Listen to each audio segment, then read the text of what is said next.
ఈ నీళ్ళ గురించి మన శంకరుడు చాలా బాగా చెప్పాడు, దాని మీద బాగా స్టడీ చేసిండు. కాళేశ్వరం టూర్కి వెళ్ళి దాన్ని అనువున ఎక్కడెక్కడ ఏముంది అని బాగా దాని గురించి స్టడీ చేసిండు. ఒక్కసారి శంకర్కి కాల్ చేసి అసలు ఏంటి నిజంగానే కాళేశ్వరం పైన కుట్రలు జరుగుతున్నాయా, నిజంగానే ఈ సాగర్ నుంచి నీళ్ళు ఎత్తుకుపోతున్నా, దాన్ని ఎలా చేస్తే బాగుంటుందని మనం కూడా ఒకసారి ఫోన్ చేసి ప్రయత్నం చేసి ఆయన నుంచి వివరాలు కనుక్కుందాం ఒకసారి. మరి ఆయన అందుబాటులోకి వస్తాడో రాడో ఒకసారి, ఎందుకంటే కొంచెం గాయాలు ఇంకా తగ్గలేదు, కొంచెం ఇబ్బంది పడుతూనే ఉండు. ఒకసారి అయితే ఫోన్ చేసి చూద్దాం దీని గురించి ఏం వివరిస్తాడని. తనైతే బాగా చెప్పేది ఇంకా, ఎందుకంటే చాలా స్టడీ చేసిండు. దాని నీటిపారుదల సంబంధించిన శాఖ అధికారులతో కానీ ఇంజనీర్తో కానీ ఆయన స్టడీ చేసి మరి డీటెయిల్స్ కనుక్కోండు. ఒక్క నిమిషం. Hello hello Shankar, good morning. Good morning. ఎలా ఉంది హెల్త్? పర్లేదు, ఓకే. Sorry for disturbance. చిన్న నీ గురించి ఒక వివరణ కోసం నీకు కాల్ చేశాం. చెప్పు. ఏంటంటే మన పేపర్లో మనం ఒక 2 వార్తలు రాసాం నీళ్ళ గురించి. ఈరోజంతా నీళ్ళ ఫైట్ జరుగుతుంది.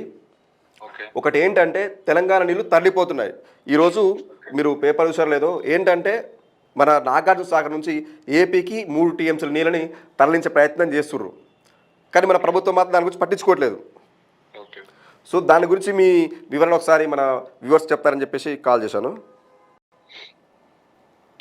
ఇప్పుడు ఏం లేదు, అంటే బేసిక్ గా మన ఫైట్ జరిగిందే తెలంగాణ కోసం. మనం కొట్లాడిందే నీళ్లు, నిధులు, నియామకాలు. అవును. అంటే నీళ్ల కోసమే మనం ఫైట్ చేసినాం. అవును. ఆ నీళ్ల విషయంలో ప్రస్తుత గవర్నమెంట్, కాంగ్రెస్ గవర్నమెంట్ చేసినటువంటి నీచ రాజకీయం మరి ఇది మనం అనకూడదు కానీ, ఎందుకంటే మన జీవన్మరణ సమస్య అయిపోయింది ఇది. మనం కొట్లాడిందే నీళ్ల కోసం అయితే ఆ నీళ్ళని ఇలా దారదత్తం చేసేసి ఆ నీళ్ల మీద ఇలా రాజకీయం చేస్తుంది రాష్ట్ర ప్రభుత్వం. చేతగానితనం అన్నమాట అది. కంపల్సరీ. ఇప్పుడు మొన్న నా మీద అటాక్ అయిన రోజు ఇదే తాగునీటి మీద రివ్యూ జరిగింది. అవును, ఆ రోజు జరిగింది. అవును, తాగునీటి రివ్యూ జరుగుతూ ఆ రోజు వీళ్ళు ఏం మాట్లాడారంటే, ప్రస్తావిస్తూ అందులో అవసరమైతే నాగార్జున సాగర్ నుంచి తాగునీళ్లు తెచ్చుకోవడం కోసం కేఆర్ఎంబికి లేఖ రాయండి అని చెప్పేసి అధికారులకు ముఖ్యమంత్రి గారు ఆదేశించినట్టు ఉంది అందులో. అవునవును. అంటే అంటే అక్కడే నువ్వు చెప్పినావు ప్రాజెక్టులను మొత్తానికి కేఆర్ఎంబికి, అంటే కృష్ణా రివర్ మేనేజ్మెంట్ బోర్డుకి అప్పచెప్పినావు అని. ఒకవేళ మన దగ్గర ఉంటే మనమే విడుదల చేసుకునే వాళ్ళం, మనం తెచ్చుకునేటోళ్ళం. మనకు ఈ 9.5 సంవత్సరాలలో ఎన్నడూ కూడా గిట్లా కేఆర్ఎంబికి లేఖలు రాసి మనం తాగునీళ్ళు తెచ్చుకోవాలి, హైదరాబాద్ కానీ మిషన్ భగీరథ దగ్గర. అవును. కానీ ఇవాళ ఎందుకు తెచ్చుకున్నారు అంటే వీళ్ళ చేతగాంతనం వల్ల. వీళ్ళకి ఎంత చెప్పినా కాంగ్రెస్ వాళ్ళకి రాజకీయం ఉంటది, ఎవరిని లాభం అనుకుంటది. ఏ మంత్రి ఏడెంత సంపాదించుకోవాలి, ఎవరిని బొక్కాలి, ఏడున్నాయి దీని మీద ఉంటది తప్ప ప్రాంతం మీద, ప్రజల మీద, రైతాంగం మీద వీళ్ళకి సోయి ఉండదు. సో దాని నిదర్శనం ఇప్పుడు జరుగుతున్నటువంటి వ్యవహారం. వీళ్ళు ప్రభుత్వం ఏర్పడంగానే కేఆర్ఎంబి మీటింగ్ అరేంజ్ చేసింది 2 రాష్ట్ర సంబంధించి. అంటే ప్రతి సంవత్సరం ఉండేటువంటి మీటింగ్లే అలాగే వీళ్ళు అరేంజ్ చేసారు. వీళ్ళకి ఏమాత్రం సోయి లేకుండా అధికారులను పోయి మీరు ఏందో చూసుకొని రాకపోయారంటే వాళ్ళు పోయి సంతకాలు పెట్టొచ్చారు. వాళ్ళు అప్పుడే కొత్త కుర్చీలో కూర్చొని ఆరాట పడుతున్నారు కాబట్టి వీళ్ళు పోవడం కాదు, అంటే వీళ్ళకి సోయి ఉండదు, ప్రాంతం మీద సోయి ఉండదు, ప్రాంతం మీద ఉండదు. మన 1996లో కూడా, 1969లో కూడా, తెలంగాణ రాష్ట్రాన్ని 56లో కూడా ఈ ప్రాంతాన్ని హైదరాబాద్ స్టేట్ ని ఏపీలో కలిపినప్పుడు కూడా గిట్లాంటి దుర్మార్గులే కొంతమంది కాంగ్రెస్ వాళ్ళు అప్పుడు. అవును. కొంతమంది సపోర్ట్ చేసేవాళ్ళు అన్నమాట. ఏం కాదు, కలిసి ఉంటే మంచిగా ఉంటది అట్లా. మళ్ళీ ఉద్యమ సమయంలో కూడా ఈ మిగతా పార్టీ వాళ్ళందరూ రాజీనామాలు చేసి తెలంగాణ కోసం కొట్లాడుతుంటే ఈ సన్నాసులేమో పదవుల కోసం ఎంతసేపు ఉన్న పదవులను పట్టుకుని వెళ్ళబడుతుంటది. ఇదే కాంగ్రెస్ నాయకులు. కాబట్టి ఇంత దుర్మార్గమైనటువంటి చరిత్ర ఉన్నటువంటిది ఈ కాంగ్రెస్ పార్టీ. నేను తెలంగాణ రాష్ట్రంలో మన కాంగ్రెస్ గవర్నమెంట్ వచ్చిన తర్వాత నేను తొలి రోజు కూడా చెప్పిన, మన పోరాటం అంతా కాంగ్రెస్ పార్టీ మీదనే, తెలంగాణ గడ్డ పోరాటం అంతా కాంగ్రెస్ పార్టీ మీదనే. ఈ ప్రాంతాన్ని ఆగం చేసింది కాంగ్రెస్ పార్టీ, సపరేట్ ఉన్నదాన్ని తీసుకొచ్చి కలిపింది కాంగ్రెస్ పార్టీ, మళ్ళీ కలిపినాక మనకు అన్యాయం జరుగుతుంటే కళ్ళప్పగించి చూసింది కాంగ్రెస్ పార్టీ. మన నీళ్ల దోపిడీ జరుగుతుంటే, మన నిధుల దోపిడీ జరుగుతుంటే, మన నియామకాల్లో అక్రమాలు జరుగుతూ ఉంటే ఇవన్నీ చూసి దుర్మార్గమైనటువంటి ఇదే కాంగ్రెస్ పార్టీ. ఇలా మళ్ళీ మనం అదే కాంగ్రెస్ పార్టీ తెచ్చుకొని ఎత్తున కూర్చోబెట్టుకుంటే రేపటి నాడు మనకు మళ్ళీ ఇబ్బందులు వస్తాయి. 10 ఏళ్ళు మనం జస్ట్ పాలించుకొని మన రాష్ట్రాన్ని కొంచెం అటు ముంగర తీసుకుపోయే ప్రయత్నం చేసినామని చెప్పేసి నేను ట్వీట్ చేసిన అప్పట్లో చెప్పినా కూడా. ఇప్పుడు నువ్వు ఇట్లాంటి ప్రశ్నించేందుకే కానీ మీ దాడి జరిగింది. సో ఇప్పుడు చూస్తే నువ్వు ఒకసారి లింగస్వామి, నాగార్జున సాగర్ లో 3 టీఎంసీల నీళ్లు సరే ఏపీకి తాగునీళ్ళ కోసమే తీసుకోపోతున్నారు. సరే అది ఓకే, కానీ మనకి గిట్ల తాగునీళ్ళు లేవు కదా. ఇప్పుడు ఇంకో విషయం ఏంటంటే శంకర్, ఇక్కడ మీకు ఐడియా ఉందో, ఇదే ముఖ్యమంత్రి గారు నిన్న ఉమ్, నిన్నటి రోజున నిన్న రెండు రెండు రోజుల క్రితం అనుకుంటా, నేను సరిగ్గా చూడలేదు. ఉమ్, ఈ మల్లన్న సాగర్ నుంచి, కొండపోశమ్మ నుంచి, ఇక్కడ నుంచి నీళ్లు తీసుకురావాలి, రంగనాయక సాగర్ నుంచి హైదరాబాద్ కు తాగునీళ్ళు తీసుకురావాలి, దానికోసం ప్రణాళికలు రెడీ చేయండి అని చెప్పేసి ఆదేశాలు జారీ చేసి ఇరిగేషన్ శాఖ అధికారులు. అంటే నీకు ఇక కృష్ణా జలాలు మొత్తం ఇక ఏపీకి దారదత్తం చేసినట్టు అయిపోయింది. ఇప్పుడు ఉన్నటువంటి కాళేశ్వరం నుంచి వచ్చేటువంటి వాటర్ ని మళ్ళా హైదరాబాద్ తాగునీళ్ళ కోసం దీనికోసం వాడుతున్నాం. అంటే మీకు కనీసం అవగాహన లేకపోవడం అనేది ఎంత క్లియర్ కట్ గా ఉందనేది ఇక్కడ అర్థమైపోతుంది. మనం తీసుకోవాల్సిన కృష్ణానది నుంచి ఇచ్చిపెట్టేసేసి కాళేశ్వరం పైన పోయింది మళ్ళీ. అంటే కాళేశ్వరం కూడా మరి అట్లన్న దాన్ని ఇప్పుడు ఆ మేడిగడ్డ రిపేర్ అయింది, మేడిగడ్డ ఇబ్బంది అయింది. ఆ మేడిగడ్డ ప్రాముఖ్యత తెలుసా అసలు వీళ్ళకి? కాళేశ్వరం ఎన్ని విధాలుగా ఉపయోగపడుతుందో తెలుసా? ఇప్పుడు ఇది గొట్టుకాలం అంటారు, ఇది ఇది ఇది ఇది కరెక్ట్ గా ఏమంటారు దీన్ని, ఎట్టకాలం అంటారు దీన్ని.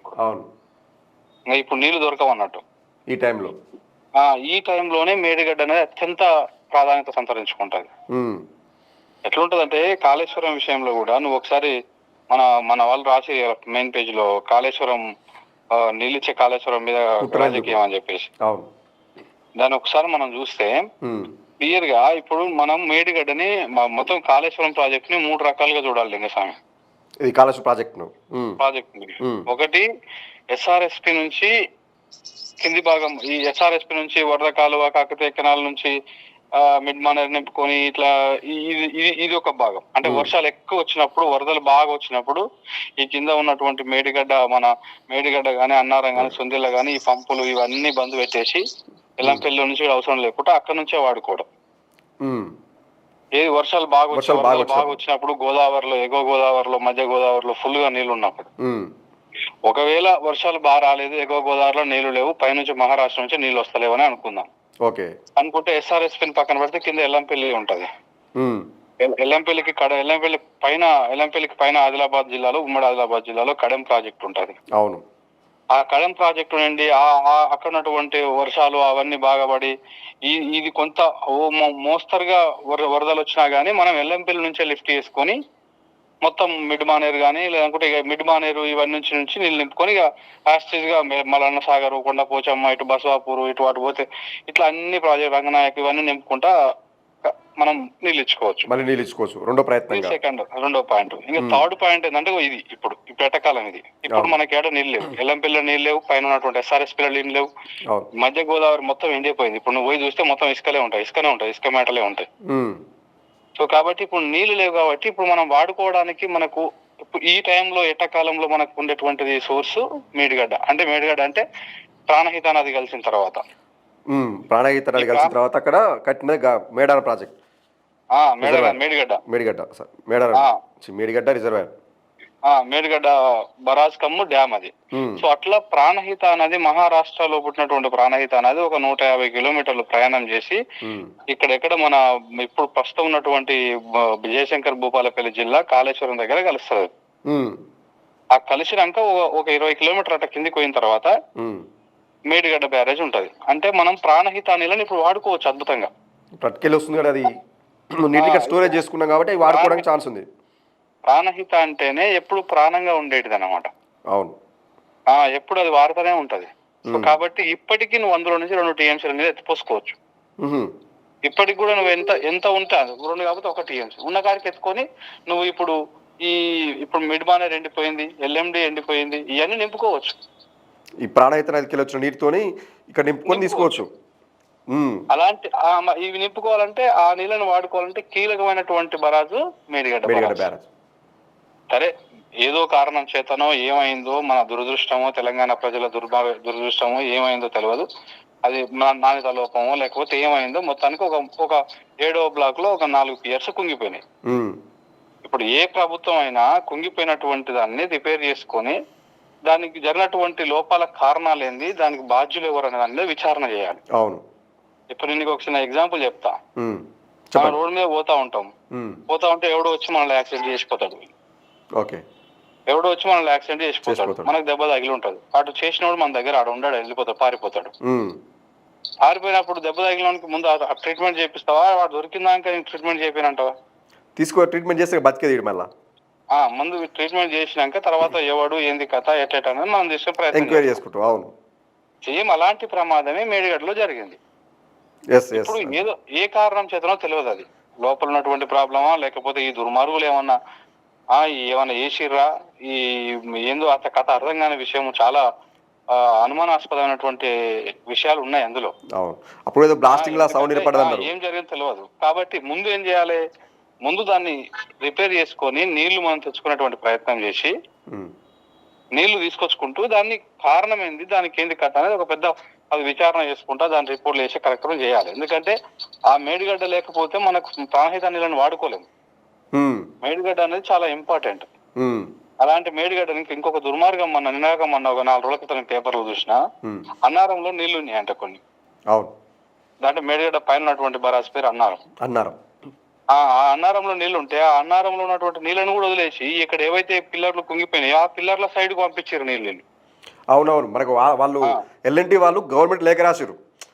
ఎందుకు ఇంత దుర్మార్గం, ఎందుకు అంటే ఇప్పుడు ఏదైనా ఖరాబ్ అయిందని దాన్ని రిపేర్ చేయాలంటే అటువంటి నీళ్ళని తోడాలి. కానీ ఇప్పుడు అక్కడ నుంచి ఎందుకు నీళ్ళు మలిపిరు అంటే ఏందన్నట్టు దీన్ని వీళ్ళు అర్థమైంది, మొత్తం ఆ బరాజ్ని కొట్టుకపోవాలి. సరే ఇప్పుడు అంటే ఎండాకాలం ఇదంటే పెద్ద వర్షాలు లేవు కాబట్టి రేపు జూన్ జూలైలో బొచ్చెడు వర్షాలు పడతాయి. అది వరదలు కొట్టుకపోతుంది. అది కొట్టుకపోతే ఎవరు రెస్పాన్సిబిలిటీ అంటే తెలంగాణ గోదావరి మీద మొత్తం ఉన్నటువంటి బరాజులే 3 బరాజులు, కేవలం 3 బరాజులు. ఆ 3 బరాజులు మేడిగడ్డ, అన్నారం, సుందిల్ల. కాబట్టి ఈ 3 బరాజులను లేకుండా చేసేస్తే ఇక తెలంగాణకు నీళ్లు రావు. ఇదే కుట్ర తెలంగాణలో కాంగ్రెస్ పార్టీ చేస్తా ఉంది. ఇది చాలా దుర్మార్గం. ఎందుకంటే మనం 60 ఏళ్ళు కొట్లాడిందే నీళ్ళ కోసం, ఇలా ఆ నీళ్ళే లేకుండా మొత్తము దుర్మార్గమైనటువంటి పరిస్థితులు కనపడతా ఉన్నాయి. కాబట్టి ఎట్టి పరిస్థితుల్లో కూడా దీన్ని ఎవరు కూడా, ఏ తెలంగాణ ప్రజలు కూడా దీన్ని హర్షించరు. ఎవరు కూడా నీళ్ళ మీద సోయినటువంటి వాళ్ళు ఎవరు కూడా దీన్ని స్వాగతించరు. నాకు ఇవాళ నిజంగా కూడా చాలా బాధ అనిపిస్తుంది. ఎందుకంటే నేను ఇలా స్క్రీన్ మీకు రావాలి, వచ్చి కొంచెం క్లియర్ ఎక్స్ప్లెయిన్ చేద్దామని అనుకున్నా. కానీ కొంచెం నాకు ఆ నోస్ ఎక్కువ మాట్లాడడం వల్ల నిన్న 2-3 ఛానళ్ళకి ఇంటర్వ్యూ ఇస్తేనే కొంచెం నోస్ బాగా పెయిన్ వచ్చింది.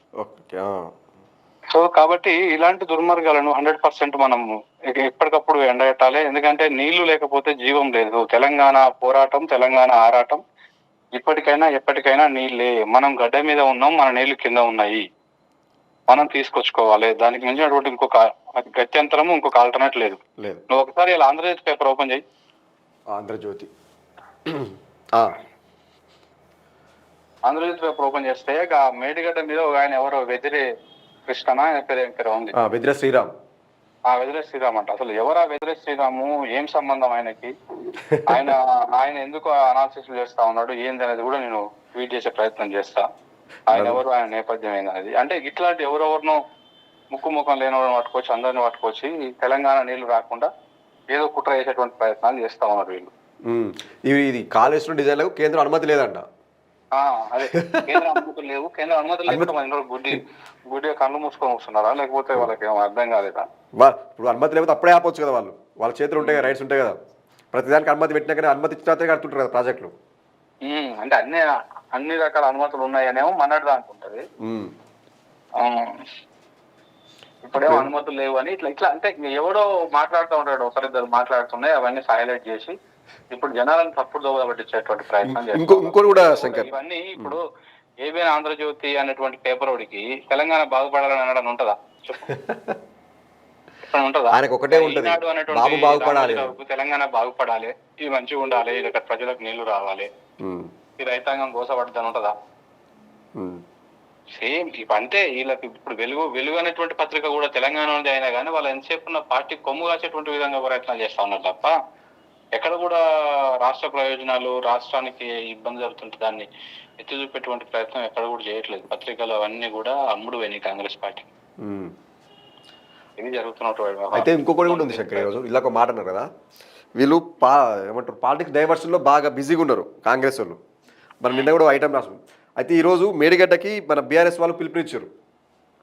వాళ్ళ ఒక 150 మంది వాళ్ళ ప్రజాప్రతినిధులు అందరు కలిసి ఈరోజు మీడియా వాళ్ళని కొంతమంది తీసుకుని పోతున్నారు.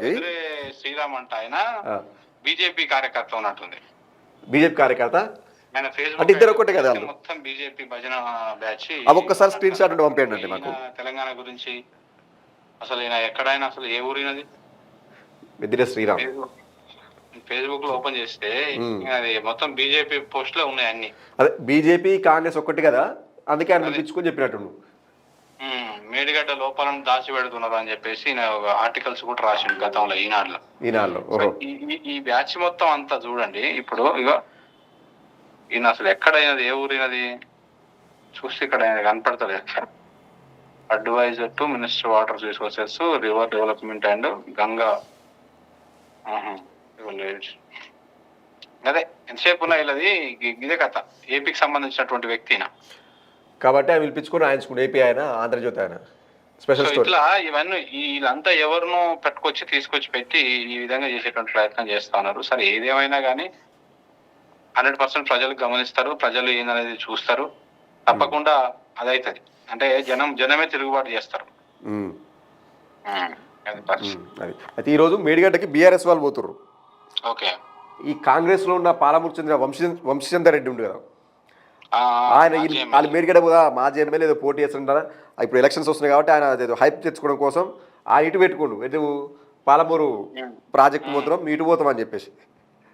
వీళ్ళంతా కలిసి కృష్ణా నీళ్ళు పోతున్నాయి అని చెప్పేసి దాని గురించి మాట్లాడలేదు. కానీ ఒక ఆయన అటు పోతే ఈయన ఇటు పోతా అంటుండు. అంటే డైవర్షన్, పబ్లిక్ని వీళ్ళకి నిజాలు తెలియవద్దు, తెలిస్తే మనం ఏడ బయటపడతాం అని చెప్పేసి ఒక డైవర్షన్. ఎందుకంటే మీడియా అంతా ఇప్పుడు వాళ్ళ చేతిలో ఉంది. సో వాళ్ళందరూ ఇప్పుడు ఇటు పోతారు, పాలమూరు పోయి పాలమూరు చూపిస్తారు అంతా. సో ఇప్పుడు వీళ్ళు బీఆర్ఎస్ వాళ్ళు మేడిగడ్డకి వెళ్తే ఏం చూపిస్తారు, ఏముండదు. సో దాన్ని ఒక కనపడకుండా చేసే ప్రయత్నం చేస్తాను అనుకోవచ్చు దీన్ని. అంతే అంతే. ఇప్పుడు ఏంటంటే ఫస్ట్ మేడిగడ్డని ఇప్పుడు దాన్ని బూచిగా కుంగిపోయినటువంటి 3 పియర్స్ ని బూచిగా చూపించి మేడిగడ్డని నిర్వీర్యం చేస్తారు వీళ్ళు. దాని తర్వాత మేడిగడ్డ లేదు కాబట్టి అన్నారం పనికిరాదు అని అన్నారం కూడా వేస్ట్ అని చెప్తారు. అన్నారం మేడిగడ్డ 2 పోయినాయి కాబట్టి సుందీలో కూడా వేస్ట్, దాని వల్ల ఉపయోగం లేదని అది కూడా నిర్వీర్యం చేస్తారు. ఈ 3 నిర్వీర్యం చేసి వాళ్ళు ఏం చేస్తారంటే, ఈడ తుమ్మిడేటి దగ్గర మనం బరాజు కట్టుకుందాము, మనకు ఉన్నటువంటి ఆప్షన్ అదే కాబట్టి తుమ్మిడేటి దగ్గర బరాజు కట్టుకుంటే మనకు దగ్గర అటు ఇటు ఎంత లేదైనా 9-10 వేల కోట్లకు అది బిడ్డేసుకొని అందులో ఇంతనో అంతనో మనకు వచ్చే కమిషన్లు మనకు వస్తాయి, ఇక్కడ పోయేటువంటి అక్కడ పోతాయి అని చెప్పేసి వాళ్ళు ప్రయత్నం చేస్తున్నట్టు అనిపిస్తా ఉంది తప్ప వాళ్ళకి ఎక్కడ కూడా అంత ఇంత దూరం ఎందుకు లింగస్వామి. కేసీఆర్ నవంబర్ లో రైతు బంద్ వేస్తాను పశులైతే పెట్టిండు కదా, మరి ఆ పశులన్నీ ఎక్కడ పోయినా ఇప్పటిదానికి ఎందుకు వాళ్ళే ఇంకా రైతు బంద్. అయ్యో ఇప్పుడు మీరు బాగానే యాద్ చేశారు. అయితే దీనిపైన మన బీజేపీ అరవింద్ ఉండు కదా, అరవింద్ కూడా మాట్లాడు, బయట మనం వినిపించే ప్రయత్నం చేద్దాం. అది కూడా ఆయన మాట్లాడి ఆయన ఏమన్నాడు, పొంగులేటు 3,000 కోట్లు, కోమటిరెడ్డి 2,000 కోట్లు దొబ్బినారు వాళ్ళకెళ్ళి అని చెప్పేసి అన్నాడు. మరి అంటే ఇప్పుడు ఎక్కడ పోతున్నాయి ఆ పైసలన్నీ, ఎవరు తింటున్నాడు? మనం ఇట్లా ఇంకా చాలా ఉంటాయి. జరిగి పార్లమెంట్ ఎన్నికలు అయిపోయినాక చూడాలి. చాలా ఉంటాయి ఇట్లాంటి దుర్మార్గాలు, ఇట్లాంటి అరాచకాలు ఇంకా చాలా ఉంటాయి. వీళ్ళకి అర్థం కాని విషయం ఏంటంటే, తెలంగాణ రాష్ట్రాన్ని కాంగ్రెస్ ఓడి వచ్చిన కాడ నుంచి ఇది ఒక చీకటి పరిస్థితి లెక్క అయిపోయింది మొత్తం. అంటే మనం ఏదైతే కొట్లాడి ఏవైతే తెచ్చుకున్నామో బుక్క నీళ్ళు అయినామో ఇప్పుడు ఆ నీళ్లు కూడా దొరకని పరిస్థితి ఆల్రెడీ స్టార్ట్ అయిపోయింది. ఈ విధంగా కనపడుతుంది. వైపు మన పేపర్ లో చూస్తే అది చూడు, ఆటో వాళ్ళ ఆత్మహత్యలు 35కు చేరినాయి. 35కు చేరినాయి ఆత్మహత్యలు. ఇంకెంత మంది చనిపోయినా కానీ ఇప్పటిదాకా ఆయనకు మాట్లాడడం కాదు. ఏడా అది ఏందయ్యా, అది మన కేరళలో ఏదో మీటింగ్ పోతాడు ముఖ్యమంత్రి గారు. అవునవును, కేరళలో ఏదో మీటింగ్ పోయి అక్కడ ఇంగ్లీష్ లో అద్భుతంగా ఆంగ్లోపన్యాసం చేస్తాడు. కానీ ఇక్కడ మాత్రం వీడు ఆటో డ్రైవర్ చనిపోతే వీళ్ళ మీద మాట్లాడుతందుకు, వీళ్ళ మీద చేస్తేందుకు ఆయనకు టైం లేదనమాట. నోరు రాదు కదా, నోరు రావట్లేదు ఆయనకి. నోరు రావట్లేదు. ఎంత దుర్మార్గం అంటే చూడండి. ఇప్పుడు తెలంగాణ నీళ్ళు తరలిపోతున్నా మాట్లాడాడు. కాళేశ్వరాన్ని సరే, ఇప్పుడు కాళేశ్వరం ఏం రిపేర్ చేసినా అది కేసీఆర్ ఖాతాలో పడుతుంది, నా ఖాతాలో పడదు. జనం చస్తే మాకేంది, బతికితే మాకేంది, జనం ఉంటే మాకేంది, పోతే మాకేంది, ఇది ఎంత చెప్పుకున్నా దీని మీద ప్రయత్నం ఇట్లా. ఇంకా ఇది ఇట్లా ఉంటే ఇక నువ్వు మొగోడు అని ఒక ఆయన ఛాలెంజ్ లేచుడు అవే అని వీటికి మాత్రమే నడుస్తా ఉంది వ్యవహారం తప్ప ఎక్కడ కూడా ప్రజల సంక్షేమము ఈ దీని మీద నడుస్తున్నట్టు అయితే కనపడతలేదు. ఓకే శంకర్. అది పరిస్థితి. మంచిగా నడిపియండి, ఏం కదండి, నడిపియండి, వస్తా నేను కూడా Definitely. తొందరలోనే మండే లోపల నేను మార్నింగ్ లైవ్ వస్తా. ఓకే. మన ఛానల్ మీద కూడా స్ట్రైక్లు వేస్తా ఉన్నారు ఒకటే, సో దాని మీద కూడా టెక్నికల్ గా చూస్తా ఉన్నాం. ప్రజల ముందుకు తప్పకుండా వస్తాం, తప్పకుండా వాస్తవాలు చెప్తాం. ఈ దాడులు వీటికి మనం భయపడే ప్రసక్తి ఏం లేదు ఇంకా స్వామి. 100% డెఫినెట్లీ మీ గొంతుకు వేల గొంతులు అండగా ఉంటాయి, అలాంటిది ఏం లేదు.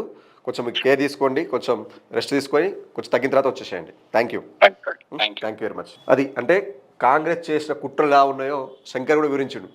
ఏంటి అసలు కాళేశ్వరం ప్రాజెక్ట్ ఏంటి, ఎక్కడి నుంచి ఎక్కడికి వస్తాయి, 3 రకాలుగా దాన్ని మనం చూడొచ్చు అని అది వివరంగా చెప్పిండు.